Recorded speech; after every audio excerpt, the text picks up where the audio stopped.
Steve here, Concierge Health Advisor. Whoa! Continuing on the medical myth series. You've clicked on it today. Paleo. Paleo diet. Peril. Peril of paleo. Well, it's not that much of a peril. Even more perilous is probably being a vegetarian, and vegan is even more perilous.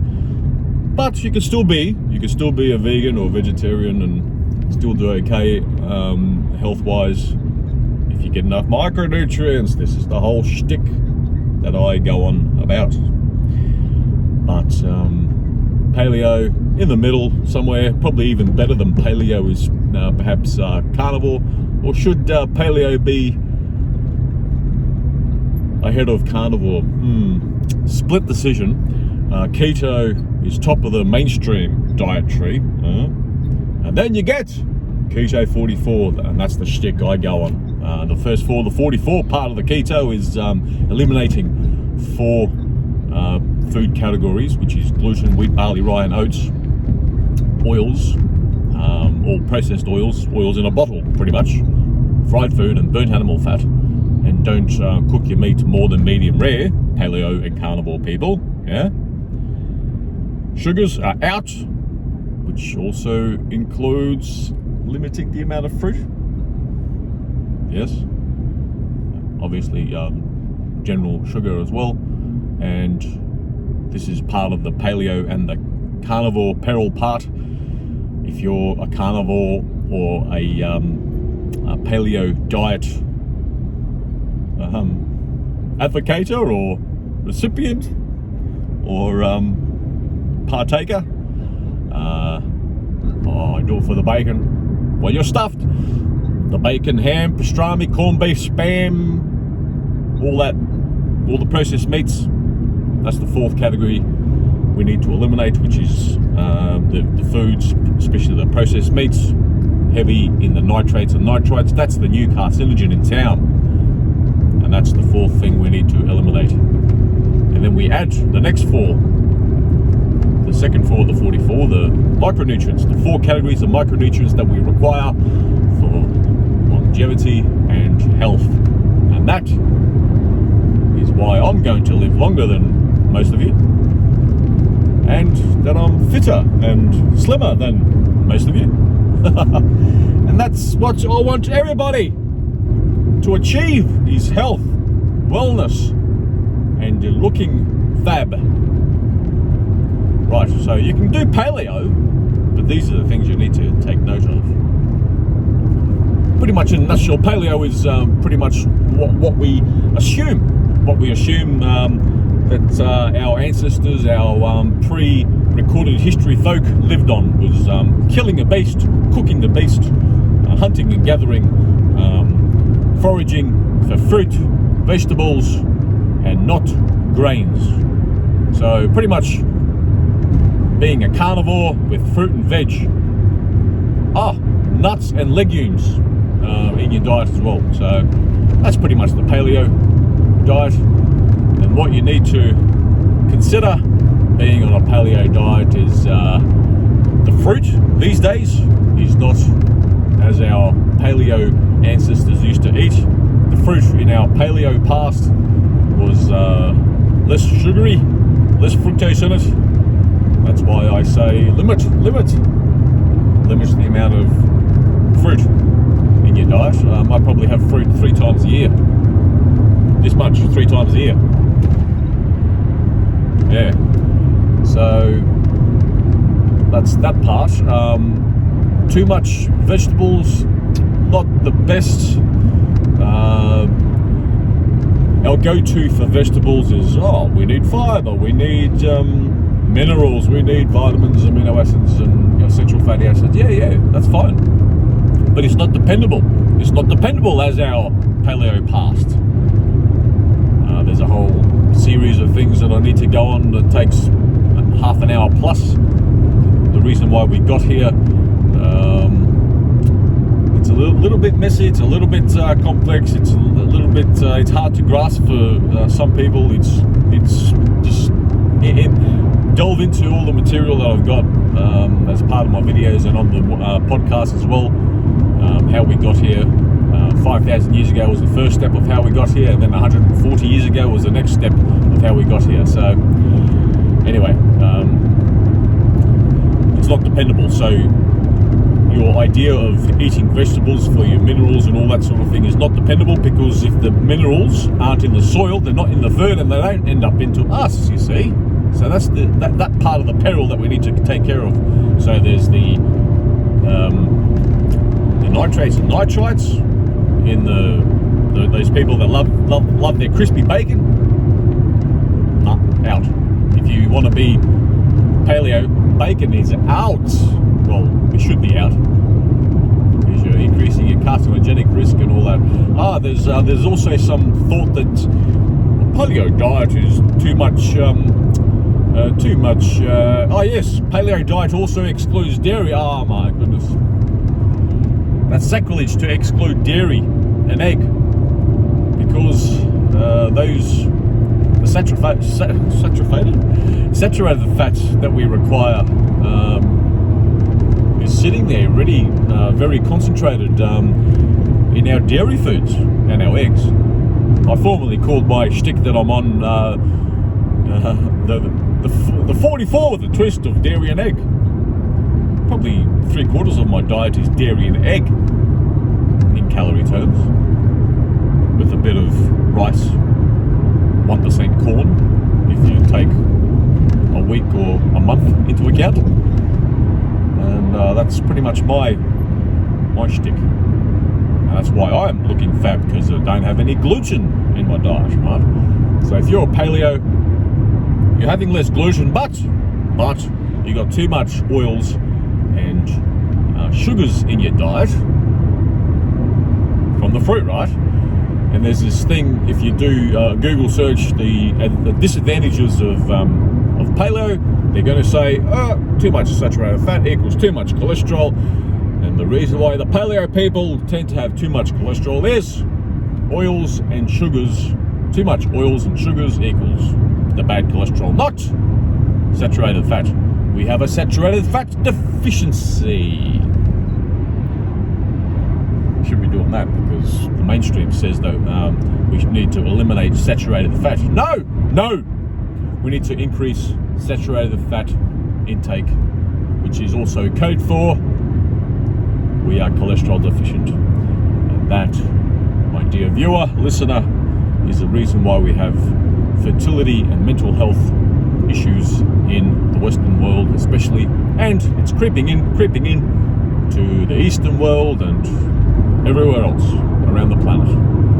No, it's not because we're not part of paleo is our ancestors used to be more active and we need to exercise more. And one of the advocates, mainstream advocate, misguided advocate, the smartest guys in the room advocating for paleo, one of them, Nassim Taleb, each decade that passes, he advocates paleo, but he gets fatter and looks older much quicker. That's what paleo is doing, and he rents out gyms every couple of weeks. He rents out a gym to pretty much mimic a hunt, being attacked by animals, attacking animals and killing them, and that was your workout. And workout vigorously for half an hour, and that's my weekly or once every fortnight, whatever, exercise thing. And that's how our ancestors lived, and that's why they were so slim and so fit looking. No, that's got to be the most misguided rationale of health that we've ever devised. And that from that we hypothesize, we theorize to the point of axiom. Calorie deficit equals being slim.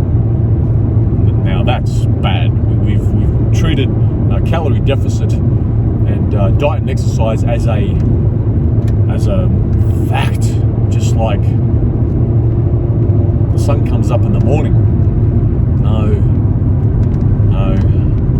go down in the ages of misguided thoughts in our psyche, in our culture. Exercise and diet restriction does not equal. It does equal. People do lose weight, but why? Why is 98% unsuccessful? Because short-term works in lab animals. Oh, science, it says calorie deficit and exercise equals being slim. Yeah, for the first few weeks, months, maybe a year, and then it starts to creep back, and the reason why it's creeping back is because we're micronutrient deficient, especially some of the markers. Some of the markers are chromium, vanadium, zinc, selenium, copper, and the like, but usually chromium, vanadium is a marker for obesity, or the absorption of. So the combination of being gluten insensitive, and also which means malabsorption or no availability of chromium, vanadium equals obesity, and that's where I was at. And now I'm not there anymore because no gluten, getting enough all of the 90 essential micronutrients that we require. No cravings. No cravings equals less food in that respect. And so in that respect, yes, someone like me would lose probably 90 to 100 kilos, 200 pound I lost. Never to come back on, because it's all a micronutrient thing. And yes, I'm eating less and therefore I've lost weight. And that's the idea of some people being on paleo diet or carnivore diet. Being a vegan is very vanity driven. But let me tell you, even the intermittent fasting people, that's vanity driven. The whole idea of intermittent fasting, which is going to be part of the Peril series, Diet Peril series, is that part of being intermittent fasting is not, better eat as much as you want in 8 hours out of 24 hours, and fast for 72 hours and eat for a day and that sort of thing. No, if you're still taking enough calories in that missed 16 hours or a couple of days without food and then eating, right? No, intermittent fasting is all about the fast part. Hopefully in intermittent fasting you're going to intake less calories, less food equals weight loss. That's the whole idea. But no, it's not. You're still going to be, I'm busting for food, and you're still going to eat a lot of food, and that's why even intermittent fasting is very low efficacy outcome for the whole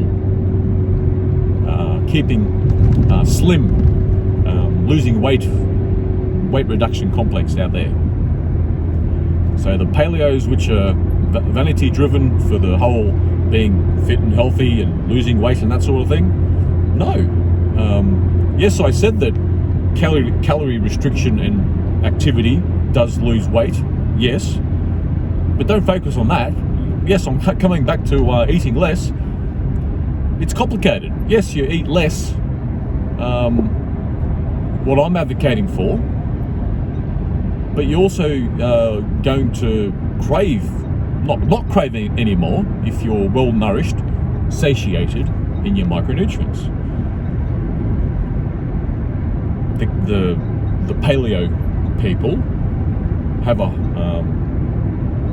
good outcome profile, but you're still going to be missing out on some of the vital micronutrients, and you're still going to be struggling in the battle of the bulge in your weight loss and health complex, because our food supply chain is not dependable in this day and age anymore. So what is dependable is supplementing, and I advocate a particular supplementing supplier. It's on the website, it's on yes, on my website. There's a link also on the show notes, on the video notes. That's what I do. But and also for people that poo-poo these thoughts, let's compare notes. Let's compare notes in 30 years and see how we go. I hope that happens, but yeah, I doubt that that'll happen. But anyway, I'll be okay.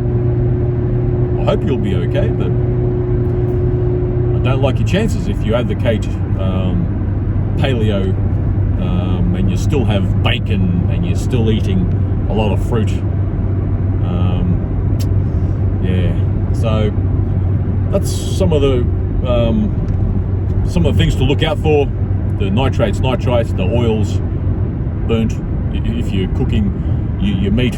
Also with paleo, as I said with the carnivore people, you can't just live on steak and bacon.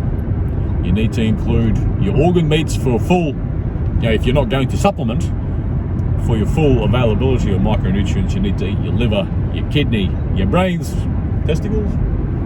Further down the list, bone broth, very good.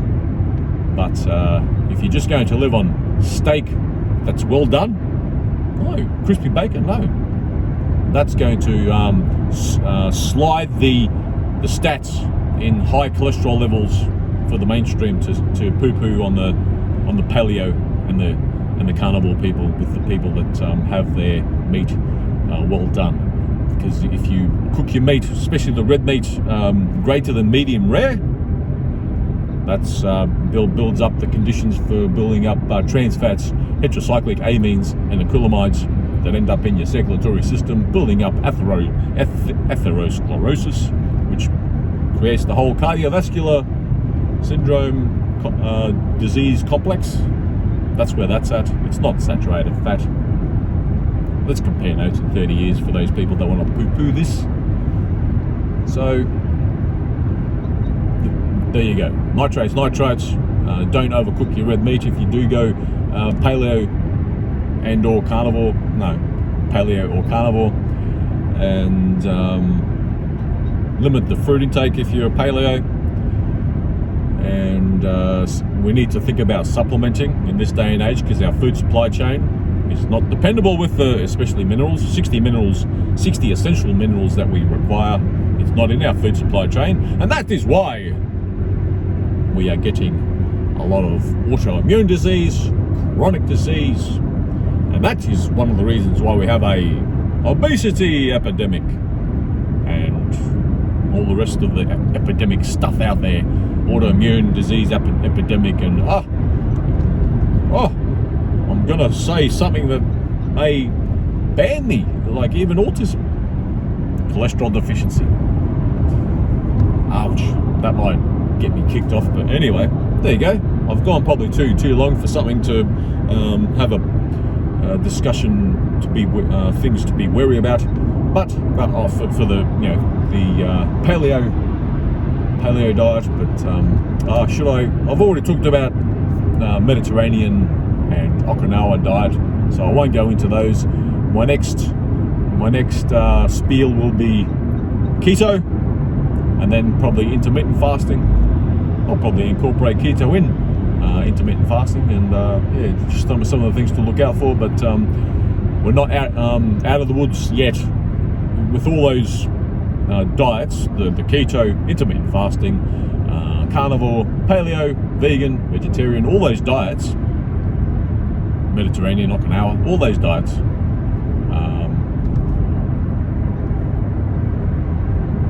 What's the difference of the statistical significance of 2 years life expectancy change? It's not enough. Like, we're looking at 20 years, 30 years of more healthy living or extended life if you do the Keto 44, which I advocate. A diet which is heavy in keto, right? So dairy and meat, and supplementing of the 90 essential micronutrients that we require: 60 minerals, 16 vitamins, 12 amino acids, and 2 essential fatty acids, the ALAs and the LAs. And we will live longer, not by a couple of years. If you go on studies done on vegan diet people and carnivore diet people, 2 years. We're talking 20 years, 30 plus. Let's compare notes in 30 years. Anyway, I've gone too long. I've spent a minute trying to wrap up and I'm still going. Okay, that's it, I'm done. Until the next time, bye-bye.